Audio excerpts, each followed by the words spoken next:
होता है। अभी गुरु पूर्णिमा होके चुकी है, तो मैं अपने सब गुरुओं को, जिनसे भी मैंने जो कुछ भी सीखा है इस प्लेटफॉर्म पे, मैं उन सबको नमन करती हूँ। और उसके लिए थोड़ा सा कुछ 2 लाइनें मैं बोलना चाहती हूँ कि जिस प्रकार से अभी वर्षा का मौसम है, तो सारे प्रकृति जब वर्षा होती है, पौधे, सारी प्रकृति जितनी भी है वो सब धूल पूछ जाती है, बिल्कुल साफ सुथरी, धूल का निशान नहीं, कुछ नहीं, हरे पत्ते, वातावरण शुद्ध बिल्कुल, तो अच्छा लगता है। उसी प्रकार से जब हमारे हृदय पटल पर अपने गुरुओं की बौछार पड़ती है, वचनों की बौछार पड़ती है, तो हमारा हृदय भी एकदम धूल पूछ जाता है और शुद्ध हो जाता है। तो उन्हीं गुरुओं को आज मेरा सादर नमन है। और मैं आज का ये आपके सामने, आज का जो टॉपिक है प्रोपगेशन का, तो इसको शुरू करते हैं। 1 मिनट कांता जी, दुविधा हो गई है, मुझे अपने बेटे को बुलाना पड़ेगा क्योंकि इन्होंने मीटिंग में कुछ करा है। तो इसमें क्या करें अनीता, हम गॉट इट कर दें आपने मीटिंग में जो करा है? उनका नाम वनीता है, वनीता। वनीता, अच्छा सॉरी, हाँ हो गया, ठीक है, इतना देखिए आ गया मुझको करना। आज का जो टॉपिक है प्रोपगेशन का, तो इसलिए इस मौसम में हम लोग रखते हैं कि this is the very right weather plants को प्रोपगेट करने का। प्रोपगेट का क्या मतलब है कि एक से अनेक बना देना।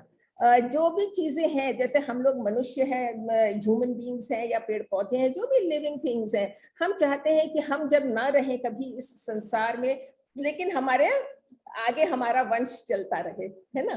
तो इसी तरह से पेड़ पौधों की भी यही इच्छा होगी शायद, इसीलिए वो चाहते हैं कि अपने जीवन लीला समाप्त करने से पहले वो एक छोटा सा बेबी हमको दे जाए। बहुत पौधे आपने सुना होगा, जैसे अगावे है, विक्टोरिया, तो वो अपने जीवन काल में एक ही बार फूलता है 20-25 साल बाद, और उसके बाद वो खत्म हो जाता है। लेकिन खत्म होने से पहले वो अनेक अपने पप्स दे के जाता है।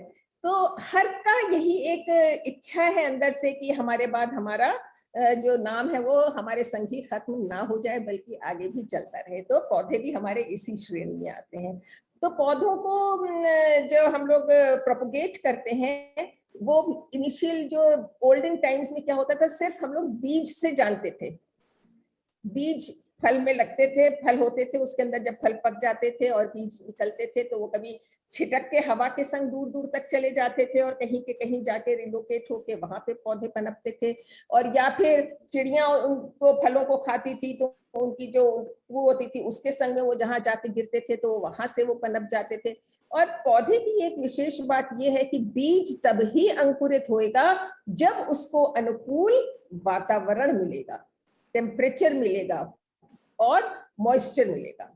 तो पूरा वातावरण जब उसके अनुकूल, चाहे वो बीज पृथ्वी में पड़ा रहेगा लेकिन प्रस्फुटित नहीं होएगा, क्योंकि उसको अनुकूल वातावरण नहीं मिला है। तो हमारे बच्चे भी ऐसे ही होते हैं, जब उनको अनुकूल वातावरण मिलता है, जो उनकी अपनी जो टैलेंट है वो निकल के तब आता है। इसी प्रकार पौधों का भी है। तो ये जो मौसम प्रकृति ने दिया है मॉनसून्स का, ये पौधों को बहुत पसंद आता है और वो उनके बहुत अनुकूल है। सो मच सो कि हम लोग इस मौसम में कुछ भी कर देंगे तो वो पनप जाता है, लग जाता है। इसमें ये कहने की कोई जरूरत नहीं है कि no no no, you have green fingers and I have brown fingers. Everyone in this season has 10 छोड़ 20 ग्रीन फिंगर्स। आप कुछ भी लगाएंगी, पृथ्वी आपको वापस देगी। लेकिन बीजों के में एक जो मैं बात कर रही थी, उसमें एक ध्यान आपको रखना पड़ता है। मैं विशेषकर कंटेनर गार्डनिंग करती हूँ, तो इसलिए कंटेनर गार्डनिंग की ही बात करूंगी कि बीज जब हम लगाते हैं तो क्या होता है, सॉइल में कई बार पानी के उससे वजन से अंदर को दब जाता है। तो लगाते टाइम हमको जरूर इस बात का ध्यान रखना चाहिए कि आपका बीज को आप इतनी बौछार से बचा के रखें। सब पौधे बीज जनरेट करते हैं, सब पौधे। लेकिन क्या होता है कि कुछ, जैसे हम लोग हाउसवाइफ्स हैं, तो हमारे लिए ये फीजिबल नहीं है और प्रैक्टिकल भी नहीं है कि जितने भी पौधे हमारे पास हैं और बीज बनाते हैं उनको हम करें। जैसे कि हो गया हिबिस्कस, जैसे हो गया रोज, जैसे हो गया आपका ग्लैजुलाई। ये जो ब्रीडर्स होते हैं ना, ये लोग इनको लैब्स में ले जाके और अंडर स्पेशल प्रोविजंस उसको वो हाइब्रिड्स बनाते हैं उसके द्वारा, और नई नई जो वो वेराइटीज हैं वो डेवलप करते हैं।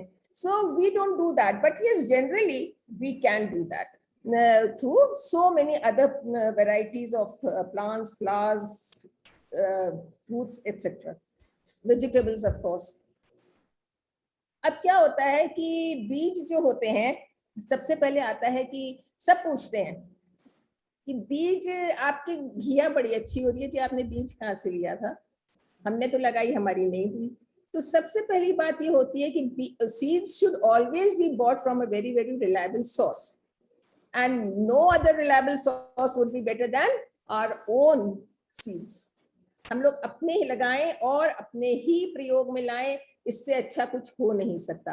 और दूसरी बात जो है, हम लोग हाइब्रिड्स के लिए बहुत जाते हैं, चाहे वो फूल हो, चाहे वो सब्जियां हो, चाहे कुछ भी हो। लोग तो यहाँ तक पूछते हैं कि एवोकाडो यहाँ पे हो जाएगा क्या? सो बी वोकल फॉर लोकल वाला जो हिसाब है, जो एक स्लोगन है, वो बहुत बहुत अच्छा है, and we should always follow that. क्योंकि जो चीज भी लोकल होती है, देसी होती है, वो आपके एरिया में जो भी वनस्पति हो रही है उसके वो अनुकूल होती है, वो उसको झेल सकती है, क्योंकि वो वहां पे बढ़ा पला है। तो इसलिए वो कभी भी आपको तकलीफ नहीं देगा, और आसानी से अगर आप उसको निग्लेक्ट भी कर देते हैं एक बार को, तो वो भी फिर भी पनप जाता है। तो जहाँ की मिट्टी उसको पसंद आती है, वही का आप वो बीज लगाएं, तो आपको बहुत बहुत सफलता मिलेगी। और जो आप जैसे बता रहे हैं कि नए आपके गार्डन कुछ मेंबर्स जुड़े हैं, मुझे पता नहीं उन्होंने पहले गार्डनिंग की है, लेकिन पहले कितनी भी आपने गार्डनिंग की हो, जब आप केजीए से जुड़ते हैं ना, तो आप बहुत बहुत कुछ नया सीखते हैं। चाहे आपकी गार्डनिंग कितनी भी अच्छी हो रही हो, आपके कितने भी फार्म हाउसेस हो, लेकिन हर बार आप जब लेक्चर सुनेंगे तो आप पाएंगे कि आपने कुछ नया सीखा। और जितने भी लेक्चरर्स हैं, जैसे मैथ्स की टीचर होती है या और कोई भी सब्जेक्ट की टीचर होती है, सबका अलग अलग मेथड होता है, लेकिन सॉल्यूशन एक है, आंसर एक आना चाहिए। तो हम लोगों का यहाँ पे आंसर क्या है, या ऑब्जेक्ट एम क्या है, कि our plants should be healthy, they should give good harvest, produce good, और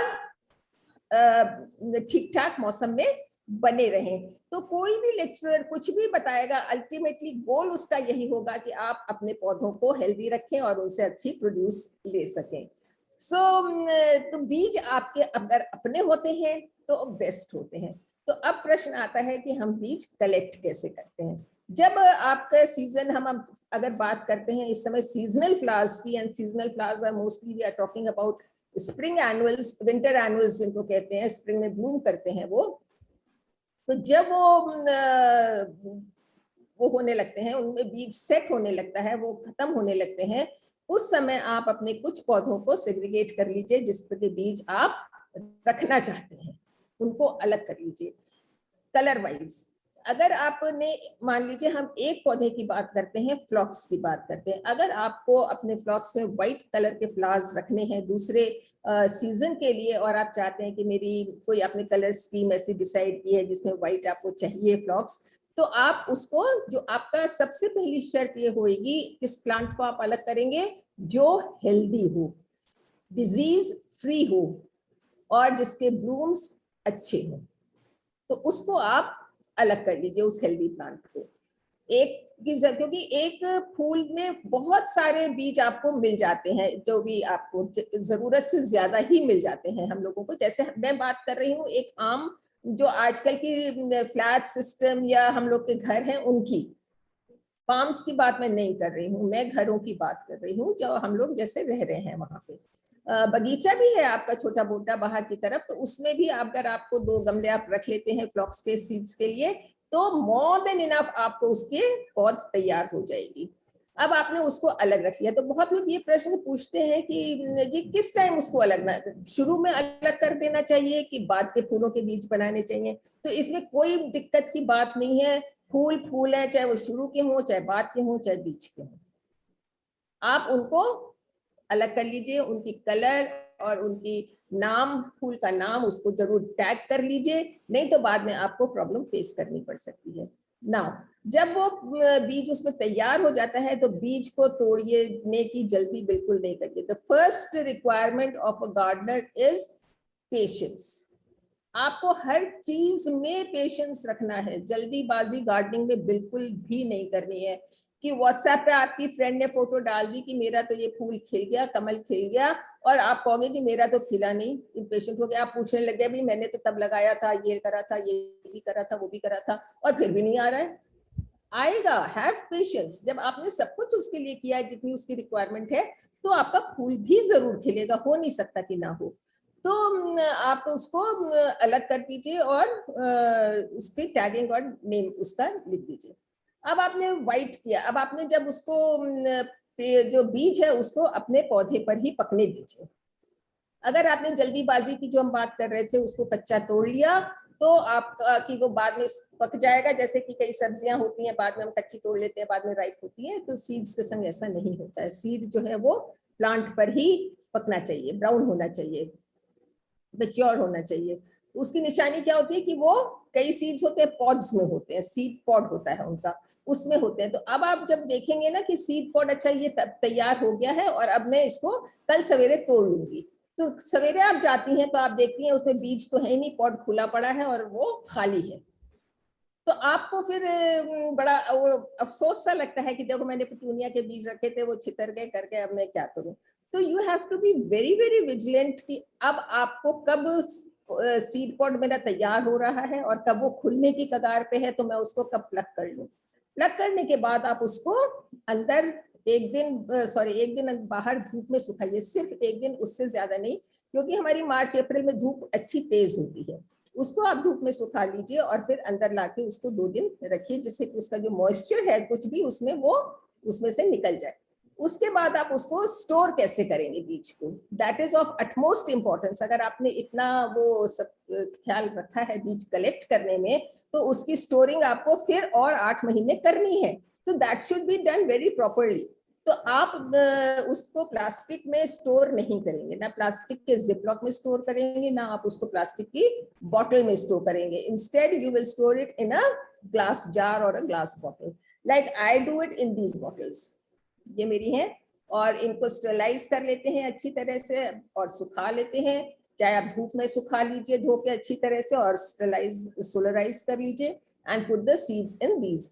सीड जब आपके ड्राई हो जाते हैं तो ये तो एक कॉमन प्रोसेस है कि उसका हस्क जो है वो हम लोग निकाल देते हैं और सीड्स रख लेते हैं, और इसमें डाल के, और आप फिर इसमें ऐसे अपने नाम जरूर लिखिए, सीड का फूल का नाम जरूर लिखिए, और अगर हो सके तो ईयर भी डालिए 2021, ये जरूर डालिए। उससे अगर आपका उससे पहले वाले बीज होंगे तो वो आप कंफ्यूज नहीं होंगे, वो मिक्स नहीं होंगे। और फिर इस बॉटल में अगर आप अवेलेबल है इजीली, तो सिलिकॉन जेल के पाउचेस आते हैं छोटे छोटे, बाजार में आपको मिल जाएंगे आराम से, उसका एक पाउच डाल दीजिए, जिससे कि अगर थोड़ी बहुत भी इसमें मॉइस्चर रह गया हो मान लीजिए, तो वो आपके सीड को खराब नहीं करेगा। अगर वो नहीं मिलता है मान लीजिए, तो क्या होगा कि आप उसमें टिश्यू का, जो हम लोग के टिश्यू नैपकिन होते हैं, उसका एक छोटा सा फोल्ड करके उसको डाल दीजिए, जितने सीड्स हैं अकॉर्डिंगली उसके हिसाब से, थोड़ा मोटा पतला जैसा भी है उसको डाल दीजिए और इसको स्टोर करके रख दीजिए। अब जब आपने अगले साल इन बीजों को लगाया, पौध तैयार हुई और फूल खिले, तो आपने किस कलर के फूल रखे थे? व्हाइट कलर के।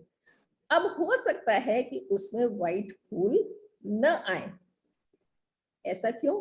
भाई हमने तो इतनी ख्याल करा था उसको, और उसे बचा के अलग करके भी रखा था, और कहीं कोई गलती नहीं की, फिर ऐसा क्यों है? It is because of pollination. ये जो हमारे पॉलिनेटर्स आते हैं सारे, हमारे घर में और भी बहुत सारे फूल लगे हैं, और अगर हमारे घर के नहीं है तो पड़ोस यहाँ से आते हैं, क्योंकि वो खाली आपके घर में पॉलिनेशन के लिए नहीं घूमते हैं, मंडराते हैं, वो दूसरे घरों से भी दूर दूर से आते हैं, तो वो आके आपके उन फूलों पर बैठ गए होते हैं, तो वो कलर आपके फूल का जो है फर्क हो जाता है। तो डोंट बी सरप्राइज कि आपने तो इस कलर के बीज लिए थे, तो आपके कलर का फूल का रंग फर्क क्यों हो गया। So this is this. So this is all this process of seed propagation is known as sexual propagation. क्योंकि ये फ्लावर में पॉलिनेटर्स के थ्रू सेक्सुअली डेवलप हो रहा है, ठीक है। So this is known sexual propagation. अब हम लोग आते हैं, और दूसरी बात, सीड आपको कलेक्ट कब करना है? जब विंडी ना हो, क्लाउडी ना हो, रेन्स ना हो, ड्राई वेदर हो, उस समय आपको सीड कलेक्ट करने हैं। इस सीड के विषय में मैं आपको एक बात और बताना चाहूंगी कि जैसे आपने देखा है इसके अडेनियम के सीड्स, ये इस तरह से पॉड्स होते हैं बड़े बड़े, जो मैं अभी बात कर रही थी कि वो छितर जाते हैं और बिखर जाते हैं। तो अडेनियम के एक बड़ा वो हो गया है कि ये मतलब एक पता नहीं, लोगों को लगता है adenium is a very difficult plant, नहीं होगा, but it is the most easiest, non demanding, easy to maintain, everything. तो इसके सीड्स को हम जब ये होने लगता है तो इसको इस तरह से बांध लेते हैं, क्योंकि इसमें जो वो स्लिट होती है मटर के छिलके, मटर के पॉड जैसी, वो जब ओपन होने लगती है तो आपके सीड्स एकदम से खुल के बिखर जाते हैं, उड़ जाते हैं। दे आर सो लाइट कि वो आप उनको नहीं रोक पाएंगे। तो ये आप इस तरह से उसको रैप कर दीजिए पॉड को, प्लांट में ही, तोड़ना नहीं है। जब वो सीड पॉड थोड़ा अपना कलर चेंज करने लगे, ग्रीन पिंक से ब्राउन की तरफ होने लग जाए, तब आप इसको इस तरह से प्लांट के ऊपर ही रैप करके रख दीजिए और लगा रहने दीजिए। जब ये मैच्योर हो जाएगा, ये खुल जाएगा पूरा, आपको अंदर से सीड्स दिखने लग जाएंगे, then chop it off with a very sharp sterilized instrument and keep them safe। एक बात है, जो हम लोग के एनुअल्स होते हैं ना, वो ये होता है कि सीड की लाइफ कितनी है इलाजी। बहुत लोग ये प्रश्न पूछते हैं कि सीड्स कितने टाइम तक स्टोर किए जा सकते हैं। तो जो ये फ्लावर्स के सीड्स हैं, चूंकि ये एनुअल्स हैं, तो obviously they will again come up after 8 months। आपने मार्च में, अप्रैल में हार्वेस्ट किए, मार्च में तो नहीं, अप्रैल मई में आपने हार्वेस्ट किया, और अब हम लोग लगाएंगे सितंबर अक्टूबर में, अक्टूबर ऑनवर्ड्स लगाएंगे। तो ये जो बीच के 4-5 महीने ऑब्वियसली ये स्टोर्ड है और ये जरूर ही निकलेंगे जब हम इनको सो करेंगे तो लेकिन इसका क्या है, ये आपको हाथ की हाथ ही लगा लेने चाहिए विद इन 10 days और सो, नहीं तो ये सूख जाते हैं फिर। अब मेरा तो ये हो गया है, इस समय मैंने देखा कि जो मेरे पॉड्स बारिश में या नहीं मेरी नजर आए ज्यादा थे, वो अपने आप खुल गए और बारिश की वजह से उड़ नहीं पाए, because they became very heavy. इसके जो ये होती है ना मुस्टैशेस, मैं आपको निकाल के दिखाऊं, तो वो भीग गई सारी बेचारी, और वो बेचारे उसमें ही पेड़ में अटके रह गए। ये जो इसके ये बाल होते हैं इस तरह से इसके, तो ये सारे भीग गए, तो ये उड़ नहीं पाए, वही पेड़ में चिपक के रह गए। तो मेरी नजर पड़ी, then what I saw and I was so surprised कि ये वहीं पे स्प्राउट भी करने लग गए थे, इसमें से ग्रीन नजर आने लग गया था। तो what I did, the soil was not ready to sow them, I just put the seeds on the in another pot, hibiscus का पॉट था मेरा, उस पे मैंने डाल दिए और थोड़े से इसी मदर प्लांट के संग में डाल दिए, और वो दूसरे तीसरे दिन I saw them popping up. तो आपको ये बहुत ध्यान रखना है कि किस सीड को कब सो करना है। अडेनियम के आपको उसी टाइम, हफ्ते 10 दिन के अंदर, जब भी सीजन जब अडेनियम का होता है, फरवरी ऑनवर्ड स्टार्ट हो जाता है, अक्टूबर तक चलता है, तो कभी भी आप उसको, जब भी आपका सीड पॉट तैयार होता है, आप उसको सो कर दें और नए सीड्स उसके, नए प्लांट्स उसके बना लें। तो ये आपका हो गया सीड कलेक्शन के ऊपर की सीड्स कब और कैसे आपको कलेक्ट करने चाहिए। नाउ अब हमको आता है कि सीड हमको लगाने कैसे चाहिए। सीड लगाने के लिए सबसे पहले जितनी आपकी रिक्वायरमेंट है,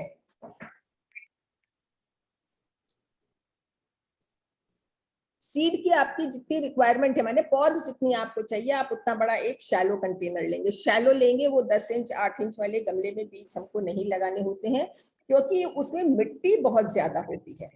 अगर आपके गमले टूट गए हैं, मान लीजिए कई बार टूटे गमलों को हम लोग फेंक देते हैं, then you utilize those pots for sowing the seeds, क्योंकि वो टूट गए हैं, वो छोटे हो गए हैं, 8 इंच की जगह 4 इंच उनमें जगह बची है, तो आप उनको यूज करिए। तो उसमें क्योंकि मिट्टी ज्यादा अगर होगी तो हमारे सीड को मिट्टी उतनी चाहिए नहीं, जितनी खुराक बच्चे को चाहिए नहीं, उससे ज्यादा आप उसको खाना खिला देंगे तो उसको बदहजमी हो जाती है और उसकी तबीयत भी खराब हो जाती है। Same with the seeds. So हम लोग शैलो कंटेनर में लेंगे और उसमें सीड्स लगाएंगे।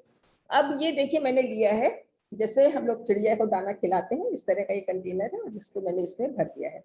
Now comes what should be the soil mix. क्या सॉइल मिक्स होना चाहिए सीड्स लगाने के लिए।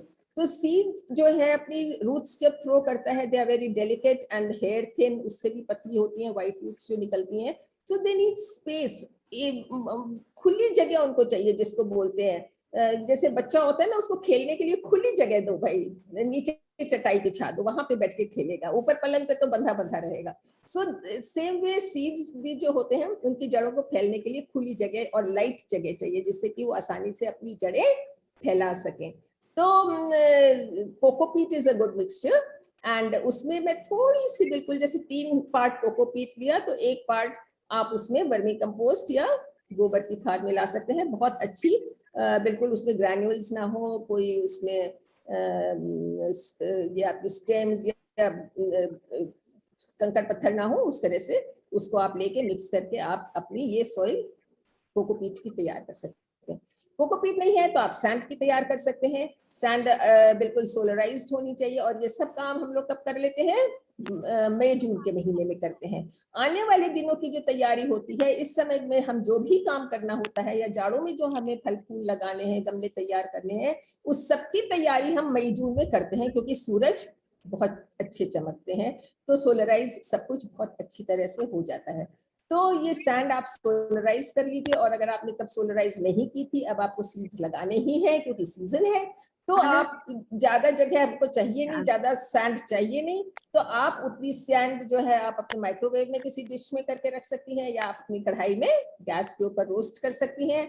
उसको रूम टेम्परेचर पे आने दीजिए, एकदम ठंडी हो जाए जब, तब उसमें कोई भी आप मैन्योर मिला लीजिए, चाहे गोबर की खाद और या कंपोस्ट या फिर लीफ ये वाली वर्मी कंपोस्ट, तो ये मिला के 1:3:1 के रेशियो में। वहाँ है जगह है 5 की। अच्छा प्रवीण जी आप अपना बंद कर दीजिए प्लीज।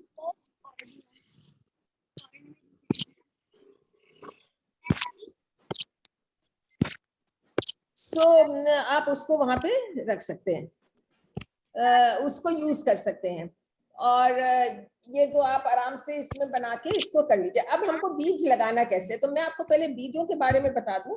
हम अगर लगाते हैं बीज तो हम उनको 3 कैटेगरी में डिवाइड कर सकते हैं, very small, medium and large या बिग सीड्स। तो वेरी स्मॉल में will take like these, can you see these, बथुआ, बथुए का बीज है, चौलाई का बीज है, पोर्चुलाका का बीज है, they are very very tiny, बहुत छोटे बीज होते हैं ये। तो एक ये कैटेगरी हो गई। एक हमारी मीडियम वाली होती है, जैसे ये हमारे प्याज के हो गए, भिंडी हो गया, बैगन हो गया, टमाटर हो गया, ये हम अपनी मीडियम कैटेगरी में रखेंगे। और बड़ी वाली कैटेगरी में हम लोग रखेंगे जैसे घिया है, टिंडे हैं, और करेला है, इस तरबूज है, इस तरह के जो बीज होंगे हमारे वो बड़ी वाली कैटेगरी में आएंगे। कहाँ दिख रहा है मुझे, हाँ दिख रहा है ना। सो ये उसमें आएंगे बड़ी वाली कैटेगरी में। अब हमको इन्हें लगाना कैसे है, एक थंब ऑफ रूल है कि आपका जितना बड़ा बीज है उसके ऊपर सॉइल उतनी ही होनी चाहिए, डबल।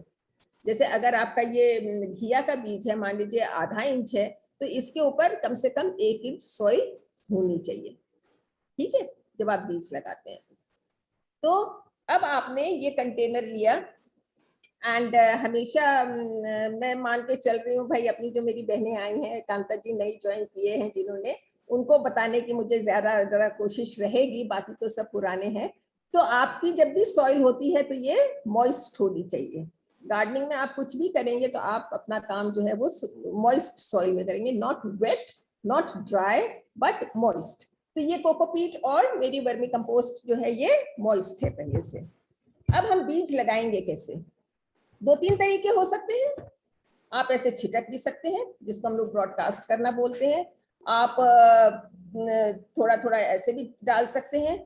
तो उसमें क्या होता है, अगर आप इस तरह से डालते हैं बीज, तो कहीं पे बीज ज्यादा गिरते हैं, कहीं पे बीज कम गिरते हैं। और ये आप लोगों में से बहुतों ने एक्सपीरियंस किया होगा कि पौध निकल आई, अच्छी निकल आई। स्पेशली आप देखते होंगे जब आप आजकल क्या बन रहा है, वो माइक्रोग्रीन्स बहुत बन रहे हैं, तो उसमें कई बार काले काले हो जाते हैं बीच बीच में, सारे पौधे काले काले से हो जाते हैं, और वो आप नेक्स्ट डे देखते हैं तो आपकी पौध बिल्कुल जमीन में लेटी हुई होती है, सारी आपकी खराब हो जाती है। Why? That is known as damping off.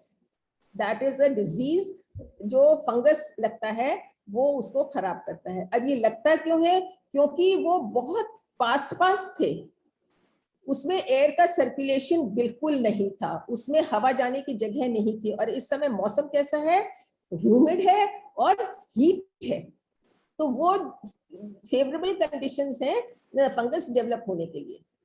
तो वो फंगस वहां पे मॉइस्चर की वजह से डेवलप होती है और आपके प्लांट को एक ही कुछ ही घंटों में, रात भर में खत्म कर देती है। तो इसलिए स्पेसिंग प्रॉपर होनी बहुत ज्यादा जरूरी है। जैसे आप देखते हैं आपने गाजर के बीज छिटका दिए, ठीक है, वो भी छोटे कैटेगरी में हम लेंगे गाजर के बीज, जिन बहनों ने डाले होंगे उन्होंने एक्सपीरियंस किया होगा। तो कोई कोई गाजरें तो अच्छी बड़ी निकल आती हैं और कुछ कुछ जुड़ी जुड़ी निकलती हैं, कुछ इतनी इतनी सी निकलती हैं, कुछ पतली होती हैं। क्यों ऐसा होता है? वो इसीलिए होता है कि हम लोग उनकी थिनिंग नहीं करते हैं। डैम्पिंग ऑफ के बाद दूसरा टेक्निकल टर्म क्या है, थिनिंग। हमें प्लांट ये सीडलिंग्स की जो है थिनिंग करना बहुत जरूरी हो जाता है।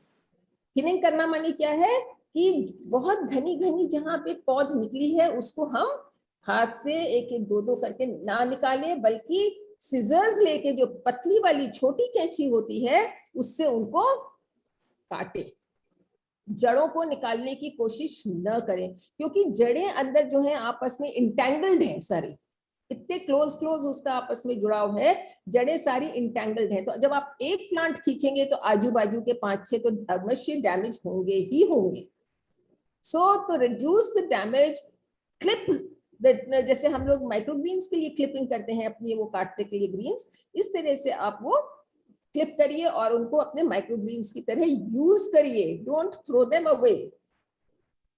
तो इससे आपका उसमें थिनिंग हो जाएगी और आपकी डैम्पिंग ऑफ की जो प्रॉब्लम होगी वो सॉल्व हो जाएगी, क्योंकि एरेशन होगा। तो इन सब झंझटों से बचने के लिए क्यों नहीं हम एक ऐसा उपाय करते हैं कि हमारी वो ये प्रॉब्लम फेस ही ना करनी पड़े, डैम्पिंग ऑफ की या थिनिंग की, है ना। तो क्या करेंगे कि इसमें हम एक इसके साइज का ये वुडन पीस ले लेंगे और इससे इसमें हम ग्रूव्स बना देंगे लाइक दिस, ये लाइंस, ठीक है ना, इस तरह से। एक आप पेंसिल से भी कर सकते हो, पर I think this would be better, ये थोड़ा बड़ा है, क्योंकि पिछली डेमो में क्या हुआ था कि बड़ा गमला रहा होगा तो उसके नाप की मैंने ये लकड़ी काट ली थी। अब उसमें वो ये सब तैयार था तो उसमें लगा दिए पौध, तो वो इसलिए ये लकड़ी थोड़ी बड़ी है। तो आप अपने पॉट के साइज के हिसाब से आप ये स्टिक काट के और इस तरह से ग्रुप बना लीजिए। अब हम डालते हैं इसमें छोटे वाले बीज, और जो नर्सरी हम इसको बोलते हैं, नर्सरी पौध तैयार करना, तो नर्सरी जो है हम छोटे बीजों की ही तैयार करते हैं। लौकी वॉकी की नर्सरी हम लोग तैयार नहीं करते हैं। दोज आर सोन इन सिचु, मतलब जहां आपको अपनी फल लगाना है, सब्जी लगानी है, वो वहीं पर लगाई जाती है, उसके बीज वहीं पर सो किए जाते हैं, उनको ट्रांसप्लांट नहीं किया जाता है। Though this is a different story कि that nowadays you get all the saplings in the market, सब चीजों के बीज आपको बाजार में इजीली, वो बीज करें पौध इजीली अवेलेबल है। सो आप अगर अपने घर में लगा रहे हैं तो आप उसकी जो जहां पे आपको लौकी की बेल उगानी है आप वहीं पर उसको लगाएं।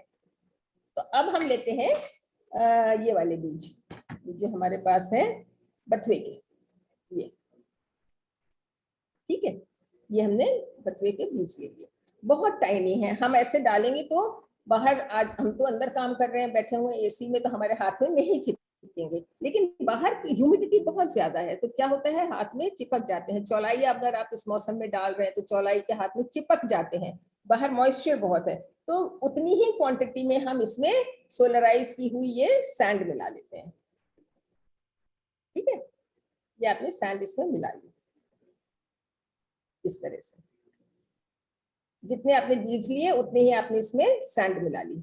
एंड नाउ जैसे ये चुटकी में लेके जो आपने नाली बनाई है, ग्रूव बनाया है, उसमें आराम से आप इस तरह से इसको डाल दीजिए, ये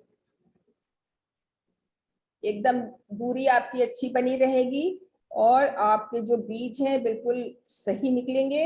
और दूसरी बात क्या है, जब इस तरह से ये आप व्हाइट लाइंस देख लें ना रेता की, क्योंकि बीज तो आप नहीं देख पाएंगे, डार्क कलर के हैं मिट्टी में, तो ये जो रेता की लाइन है व्हाइट कलर की ये है। एंड देन इसको हम लोग चुटकी से इस तरह से बंद कर देंगे, बस ये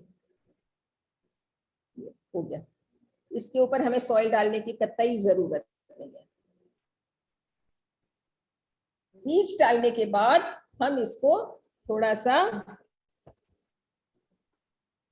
स्प्रे करेंगे।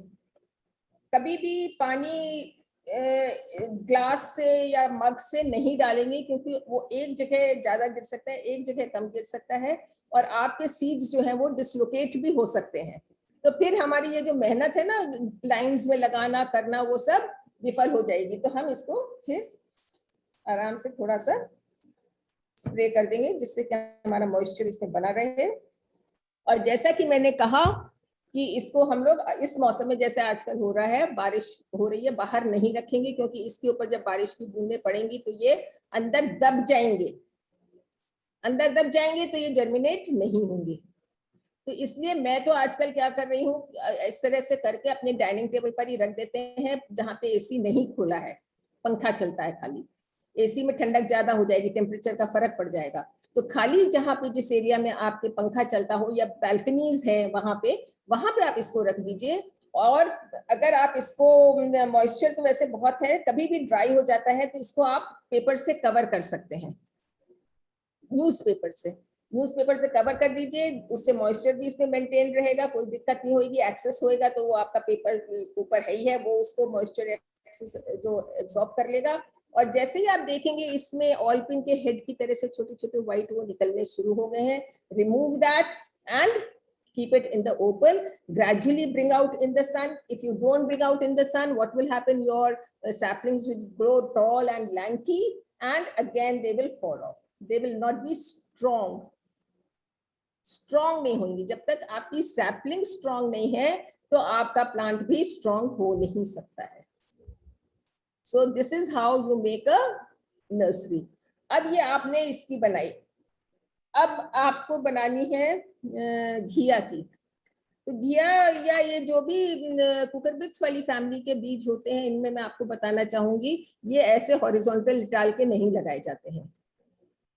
इसमें हमेशा जो पॉइंटेड साइड होती है वो हम लोग नीचे रखते हैं, और जो राउंड साइड होती है, क्योंकि ये कुकुरबिट्स की ज्यादातर आपने देखा होगा ओवल शेप में होते हैं, ड्रॉप शेप में होते हैं, जैसे मदर डेयरी का ड्रॉप का निशान होता है पानी का, उस शेप में होते हैं। तो जो पॉइंटेड साइड है वो नीचे को रखिए, और जो ऊपर का हाफ राउंड है वो ऊपर रखिए।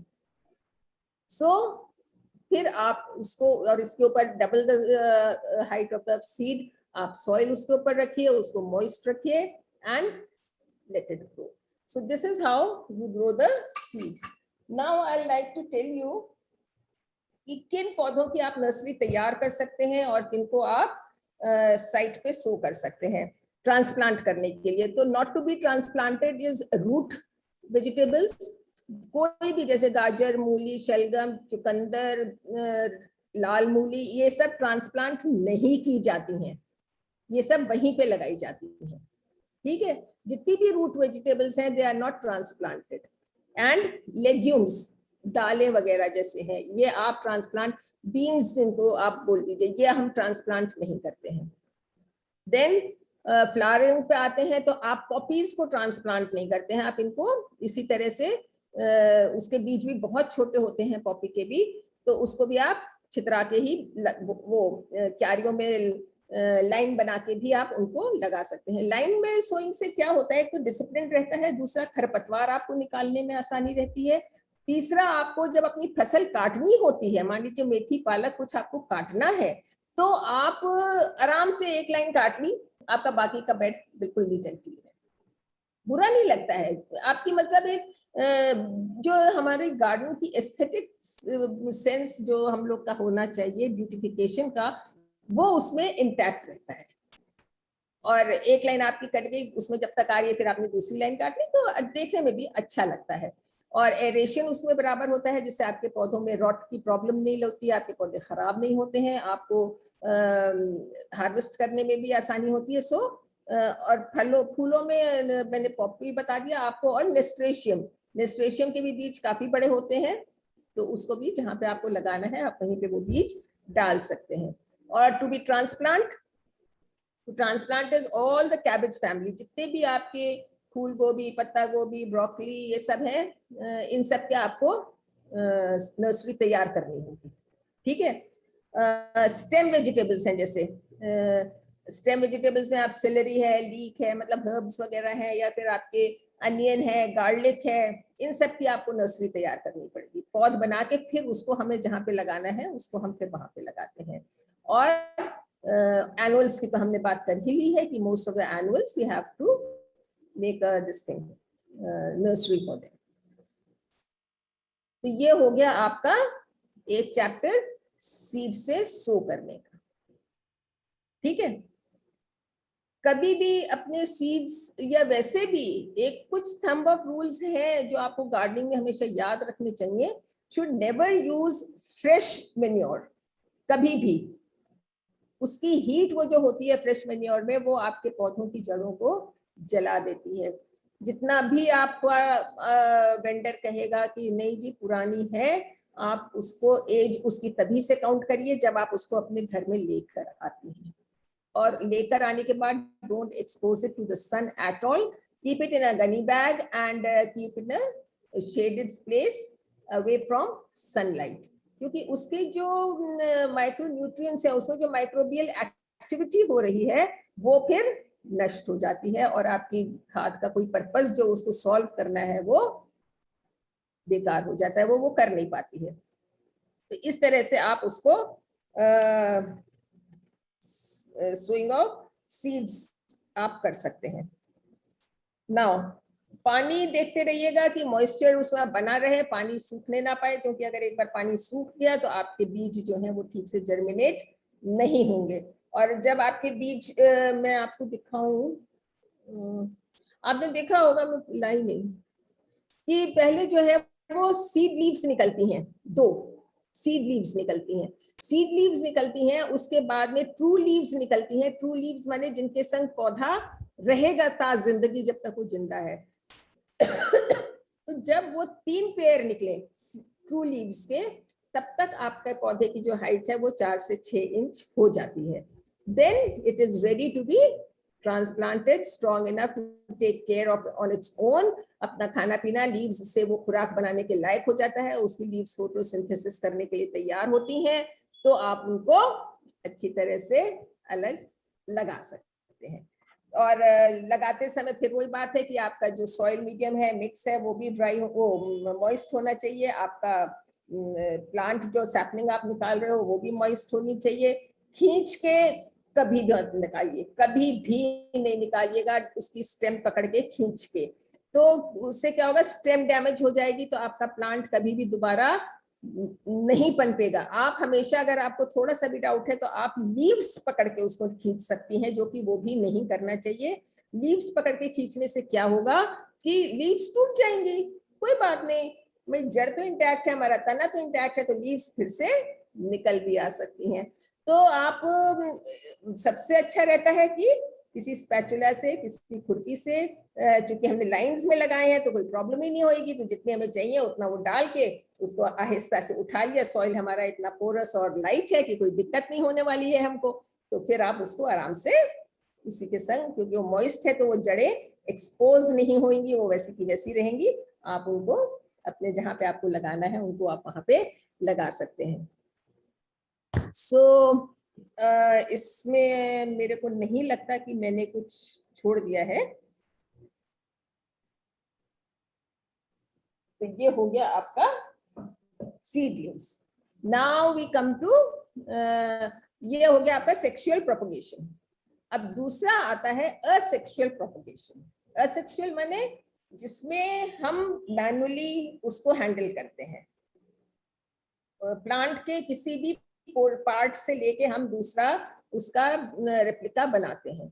तो जी क्यों बनाते हैं, हम सीड से ही क्यों नहीं करते हैं? हमें इस तरह से वेजिटेटिव, इसको कहते हैं वेजिटेटिव प्रोपगेशन, तो हमें वेजिटेटिव प्रोपगेशन की क्या जरूरत है भाई, हम तो सीड से बना ही रहे हैं।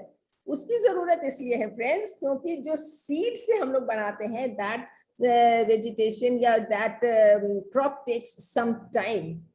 कुछ चीजें ऐसी हैं कि अगर हम सीड से तैयार करते हैं तो हमको उनका फल मिलने में काफी टाइम लग जाता है, क्योंकि आपने सीड सो किया, फिर वो जर्मिनेट करेगा, फिर वो बड़ा होएगा, फिर धीरे धीरे जब वो परिपक्व होएगा तब वो फल देगा, इस तरीके से लेकिन जो हम लोग, और दूसरे इसमें क्या है, जैसे मैंने बताया फ्लॉक्स के चक्कर में आपका कलर डिफरेंशिएशन हो सकता है, वो ओरिजिनल नहीं हो सकता है।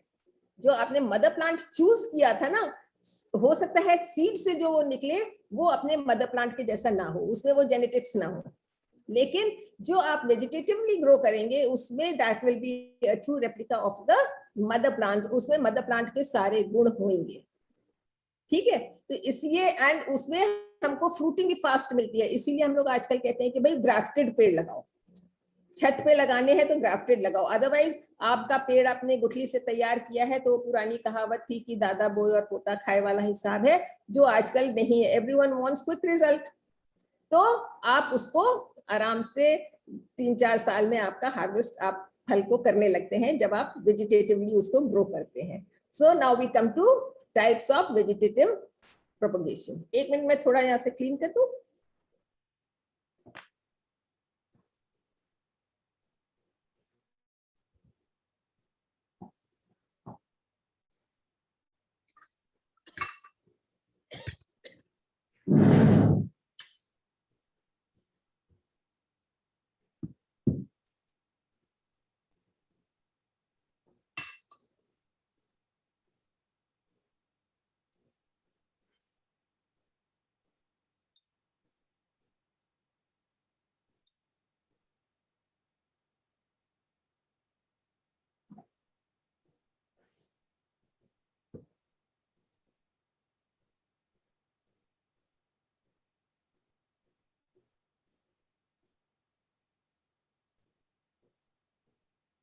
सो वेजिटेटिव प्रोपगेशन में सबसे पहले हम लोग आते हैं, सबसे इजी है, आसान क्या है, कटिंग्स। कटिंग्स आप इस मौसम में किसी भी पेड़ की लगा सकते हैं, चाहे वो हार्डवुड है, सॉफ्टवुड है, छोटा है, बड़ा है, कैसा भी पेड़ लगाएंगे। मेरे ख्याल से तो, जिनका मैंने कभी नहीं सोचा था कि जैसे धतूरे का टाइप्स, कि धतूरे का पौधा हम हमेशा बीज से ही लगाते थे, लेकिन इस बार मैंने कहा नहीं नहीं, इतने सीड्स वगैरह तैयार कर रहे हैं, सॉइल तैयार है, तो let's try. And I was happy कि धतूरे की भी कटिंग लग गई। सो कुछ भी आप इस समय लगाएंगी तो वो जरूर लग जाएगा। तो वो कटिंग्स से आप तैयार कर सकते हैं, आप रूट डिवीजन से, किसी भी डिवीजन से तैयार कर सकते हैं। फिर आप लेयरिंग से तैयार कर सकते हैं। लेयरिंग जो है वो सॉइल की भी हो सकती है और एयर की भी हो सकती है, दोनों तरह की लेयरिंग हो सकती है। फिर आपकी रनर्स हो सकते हैं, आपके सकर्स हो सकते हैं, आपके रनर्स भी हो सकते हैं। एंड उसके बाद में आपके बल्ब्स हो सकते हैं, ट्यूबर्स हो सकते हैं, बल्ब्स की जो भी वैरायटी है उसमें वो सब आ सकते हैं। और फिर last but not the least would be grafting and budding. So let's start with cuttings, है ना। सो कटिंग्स में we'll start with leaf cutting. Leaf में जैसे आपने देखा होगा ब्रायोफाइलम्स वगैरह होते हैं, ये इस तरह से। मोस्ट ऑफ द सक्युलेंट्स, क्रासुलास वगैरह जो होते हैं, जितने भी सक्युलेंट्स हैं, वो आप इस तरह से लीफ से प्रोपोगेट हो जाते हैं। इसके देखिए, ये मदर ऑफ थाउजेंड्स भी बोलते हैं इसको। और इसके आप ये साइड्स में देख रहे हैं, यहाँ पे पत्ते दे हैं, यहाँ पे ये बेबीज हैं इसके, ये जो है these are babies. Look, can you see now, these are small small babies, wherever they fall they will germinate।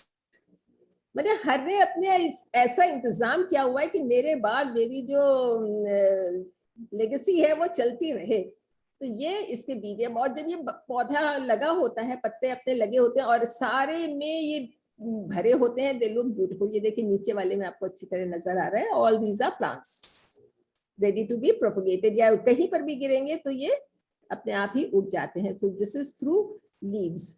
और दूसरा है, अगर आप इस लीफ को या किसी भी सक्लेंट की लीफ को अपने इसके ऊपर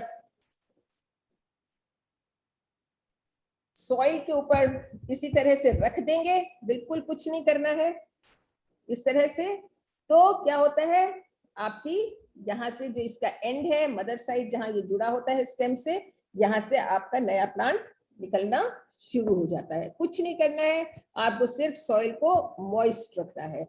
और इसमें से जब बेबी निकलना शुरू होता है, again don't be in a hurry to pluck it off and remove it from the mother plant, because it is not mature enough to sustain on its own.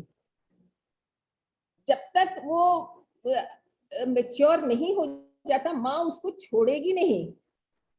उसको पता है पत्ते को कि कब मेरा बच्चा अलग होने लायक हो गया है, तो वो अपने आप यहाँ से रॉट हो जाएगा और वो बच्चा अपने आप अलग हो जाएगा।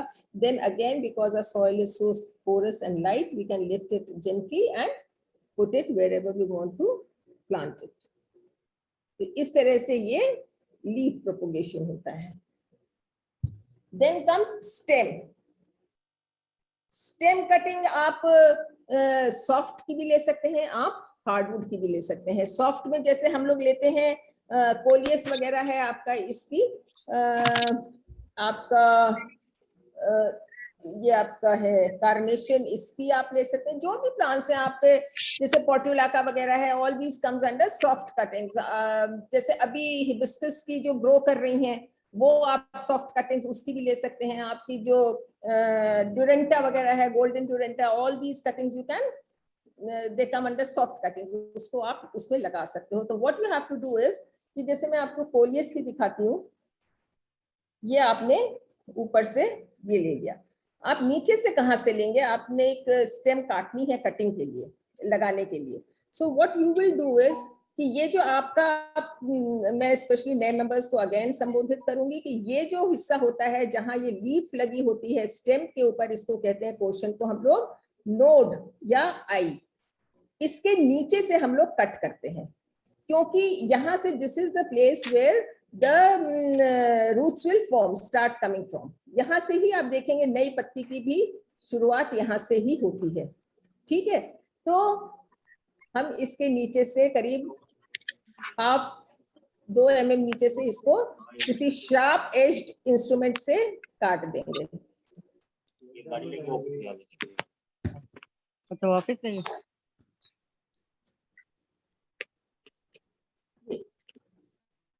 उसके जो वेन्स है वो डिस्टर्ब वो नहीं होने चाहिए, नहीं तो वो टिश्यूज जो अगर उसके डिस्टर्ब हो जाएंगे तो प्रोपोगेशन में दिक्कत होगी। अब आपकी कटिंग होनी कितनी बड़ी चाहिए? सॉफ्ट वुड की आपकी 3 से 4 इंच की भी हो, जैसे आपकी डेलिया है, आपकी कार्नेशन की, आप लोग वो कार्नेशन कह रहे हैं, क्रिजांथेमम्स की आप लोग इस समय लगा रहे हैं, 4 इंच की cutting is more than enough, इससे ज्यादा आपकी जरूरत नहीं है। तो ये मेरी कटिंग थोड़ी बड़ी है, so I will take it from this point. ये वाला जो मेरा नोड है, पत्तियां यहाँ से जो निकल रही है, I will take 2 mm down from here and ये ऐसे ये निकल गई। आपका थोड़ा साउंड मेरा साउंड नहीं आ रहा है? ठीक है, आपके ना इसमें डिस्टरबेंस भी है किसी का। रमा जी आप अपना वीडियो ऑफ करिए प्लीज, सॉरी म्यूट करिए अपने आप को। रमा ऋषि, हाँ जी करती, प्लीज मत खोलिए कोई भी। All the members please mute yourself. चला गया रमा जी आपका अभी भी ऑन है।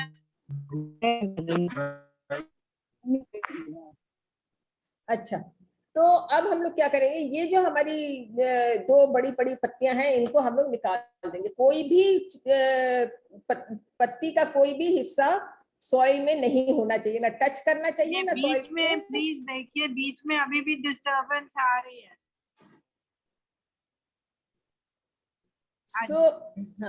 सो ये जो पत्ती है ना आपकी सॉइल के अंदर जानी चाहिए और ना सॉइल को टच करनी चाहिए, तो इसको हम लोग ऐसे निकाल देंगे।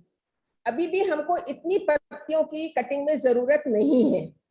क्यों? क्योंकि हमारा मेन पर्पस क्या है कि रूट सिस्टम हमारा डेवलप हो, ना कि प्लांट हमारा ग्रो करे। ठीक है ना?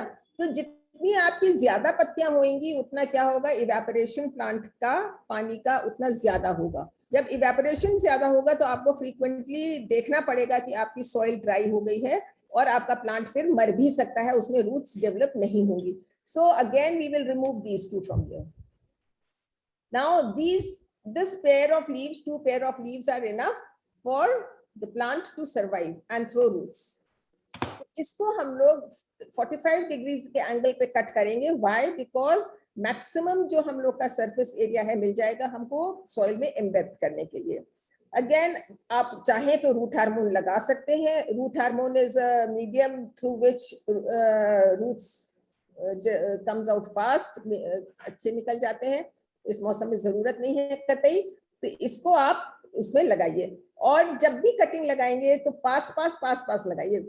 बीज हम लोग कहते हैं दूर दूर लगाइए, कटिंग्स हमेशा इतनी पास लगाइए कि एक दूसरे को टच करती रहे. लीव्स जो है वो they should touch each other, उससे वो जल्दी रूट्स थ्रो करती हैं. अब कटिंग को हमें लगाना कैसे है?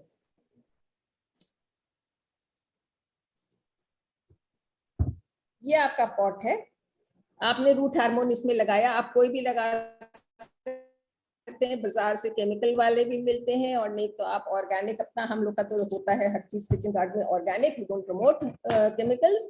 सो you can take Honey.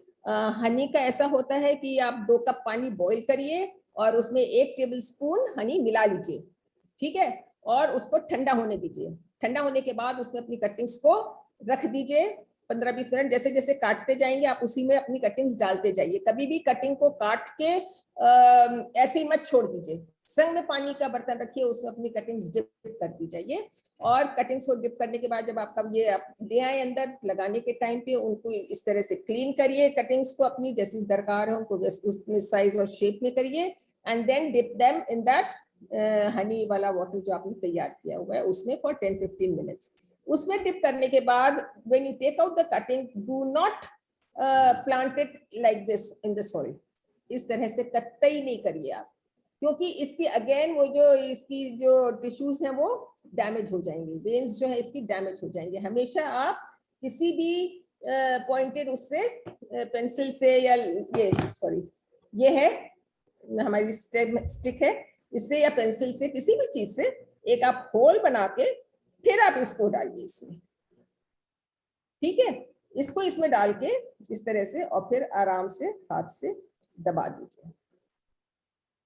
Again आपको कटिंग्स के लिए बहुत बड़ा बर्तन नहीं चाहिए, बहुत बड़ा गमला नहीं चाहिए, शॉर्ट हो. और सॉइल मिक्सचर आप यही सीडलिंग्स वाला भी रख सकते हैं, क्योंकि हमें अगर आपका मिक्सचर जो है वो कॉम्पैक्ट बहुत ज्यादा होगा तो रूट्स उसमें ठीक से फ्लो करके निकल नहीं पाएंगी. क्योंकि वही बात है कि रूट्स को पुश करना पड़ेगा अपने आप को, वो नहीं कर पाएंगी. और उसमें कोई कंकड़ पत्थर नहीं होना चाहिए, क्योंकि अगर वो जाके उससे टकराती हैं कंकड़ पत्थर से तो उनको ब्लॉकेज हो जाएगा, वो आगे जा नहीं पाएंगी. तो आपका पौधा वहीं पे कटिंग जो है खराब हो जाएगी, रॉट कर जाएगी. तो ये तरीका है इसको लगाने का. When you put it them in this container, start putting it from the outer side. Always बाहर की तरफ से लगाना शुरू करिए और फिर गोल गोल गोल गोल करते हुए फिर आप बीच तक ले आइए. ये नहीं है कि एक गमले में आप सिर्फ एक ही तरह की कटिंग लगा सकते हैं, आप कई तरह की कटिंग लगा सकते हैं. कटिंग और सीड में मैं एक बात और बताना चाहूंगी कि सीड जैसे बात हम लोग ने की थी, फ्लॉक्स के 2 गमले भी हम लोग के लिए बहुत हो जाते हैं, उसमें जो सीड्स निकलते हैं.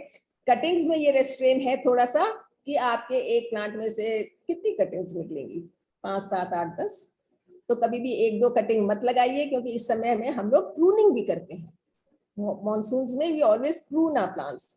तो जितनी भी आपके प्रूनिंग के बाद आपके वो निकला है, हॉर्टिकल्चर निकला है, वो टहनियां निकली हैं, ब्रांचेस निकली हैं, उनको आप प्रोपोगेट इस तरह से कर सकते हैं. और एक ही पॉट में आप कई वैरायटी के लगा सकते हैं, वो कोई प्रॉब्लम नहीं है. अब आपको पता कैसे लगेगा कि ये आपकी पनप गई है? आप कहेंगे पत्तियां आ जाएंगी, तो हमें पता लग जाएगा कि इसमें रूट फॉर्म हो गई है, क्योंकि पत्तियां नहीं आ गई हैं. लेकिन ऐसा हमेशा होता नहीं है. नई पत्तियां आना इज नॉट एन इंडिकेशन कि roots have been formed firmly enough to transplant the plant stem. तो आप इसको थोड़ा सा ना इस तरह से पुल करके देखिए, फिर अपनी इस कटिंग को थोड़ा सा पुल करके देखिए 3 हफ्ते बाद में, कि अगर आपको थोड़ा रेजिस्टेंस महसूस हो रहा है तो आप समझ जाइएगा कि मेरी कटिंग हाँ तैयार हो गई है. एंड देन एक निकाल के देख लीजिए, आपको पता लग जाएगा कि उसमें हेयर रूट्स आ गई है, व्हाइट कलर की जो फीडर रूट्स होती हैं. सो आपकी कटिंग फिर तैयार है, आप उसको लगा सकते हैं. तो इस तरह से आप कटिंग्स तैयार कर सकते हैं. लीला जी, क्या कार्नेशन भी अभी कर सकते हैं ना? बिल्कुल कर सकते हैं, मैं लेके आई हूँ ना ये. कार्नेशन आप बिल्कुल कर सकते हैं। कार्नेशन का भी ये दो तरीके से बल्कि आप कार्नेशन कर सकते हैं। एक तो ये जैसे मैंने कटिंग से बताया आपको, आपका ये है यहाँ से ये आपने काट दिया। और हमेशा याद रखिए कि कटिंग से जो आपके फूल या सब्जी या फल जो कुछ भी निकलते हैं वो मदर प्लांट से बहुत बेहतर होते हैं, बहुत अच्छे निकलते हैं, उतने अच्छे बीज से नहीं होते हैं।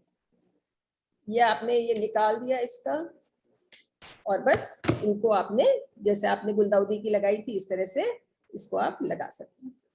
ठीक है। दूसरा कार्नेशन में होता है, बहुत प्लांट्स में होता है, हील कटिंग बोलते हैं उसको, heel cutting. What is heel cutting? Now I will tell you that.